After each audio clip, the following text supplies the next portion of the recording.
Hi, folks. Today we're going to be doing something pretty interesting. Right now, we're going to be doing some post-processing effect stuff. So basically, a post-processing effect is like an Instagram filter, except for your game.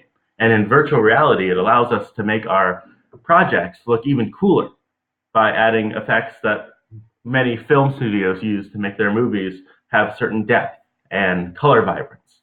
And I believe it'll behoove us to know all the possibilities of post-processing effects. So it's a lot easier to show you what a post-processing effect is than describe it. So let's just hop right into it. So first, this isn't an official Unity feature yet, so we have to download it off of the asset store. It's kind of in beta. So let's go to the asset store, and we want to type in post-processing effects up here. And the second one down, made by Unity, and it's free, is the post-processing effects stack. We should see it any day now as a official feature, but right now it's in the asset store. After you've downloaded it, let's go to a scene that we have. This is just a regular scene right here with a camera and a landscape, something to look at. It's always good to have something to look at when we're testing out post-processing effects. So once you have your camera highlighted, what you want to do is you want to go to Add Component, and you want a post-processing behavior.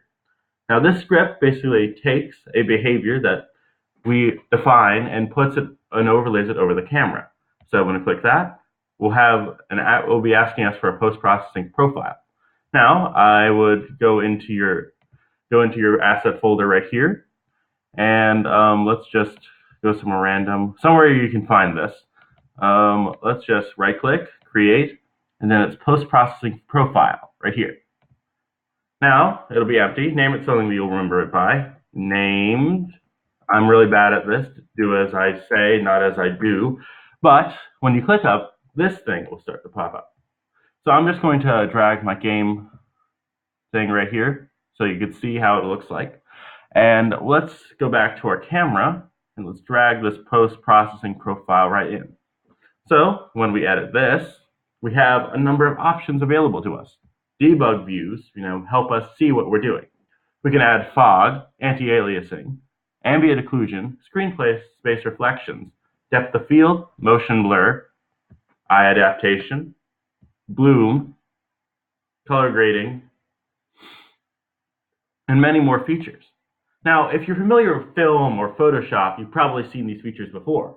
But imagine if you had these features to enhance your game in virtual reality. So let's start off with something that's pretty simple.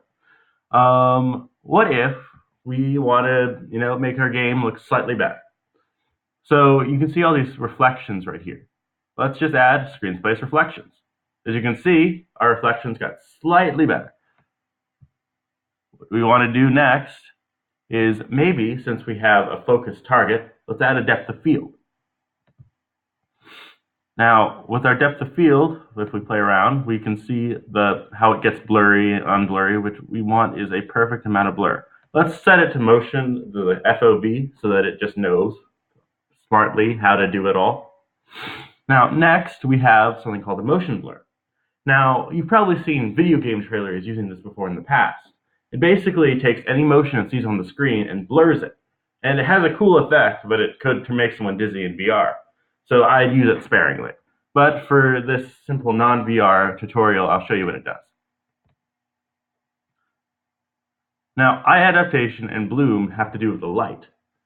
Bloom, for instance, allows you to put in lens flares and camera dirt. While, in real life, you really don't see through a camera, but it tricks your eyes into seeing, various different things that you normally see in a camera, like you're in a movie. Color grading allows us to play around with the color and the contrast of everything. So, one thing I really like about color grading is we can change it to filmic color grading. We can really bring out the blue, we can bring out the certain colors. I think blue really says what we want to say here in this screen. It's also a good way to make your game have a certain atmosphere around it. And let's put a tone mapper to filmic, and that really makes it darker, but it makes it more intense. And that really adds an effect that, adds to your experience in virtual reality. Now, we won't bother with the user lit, but chromatic aberration Basically, old and broken cameras have chromatic aberration because they can't process wavelengths in the same way of light. So let's say if we put up the intensity a bit, so you can see all these graphs go up a bit. Around the edges, we can see the reflection being separated, and it looks pretty cool around the edges.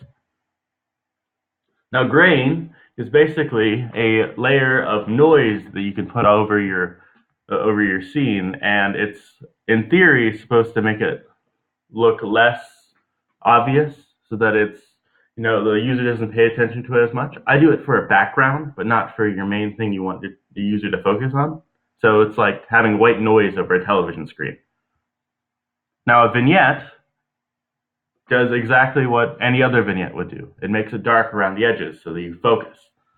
And that's pretty much the basics of it. I encourage you to play around with it. Let's see how it looks like when we go into play mode. Let's click maximize on play and play. I'd have music, and yeah, I apologize for my lack of music. As you can see, there is just a scene around here that really looks different with the different reflections. As you can see the motion blur and the fighting. Remember, if you ever want to see less motion blur or anything, everything is editable and played around with. I encourage you to experiment and find what works for you, especially in VR. But one caveat though, in VR, we need to make sure that our frame rate keeps over 60, or else people will get sick. So post-processing effects may look cool, but they really ruin your FPS. So it's very good to keep that in mind as you're developing. Thank you, and I hope that you learned a lot today, and I can't wait for the next video. Thank you.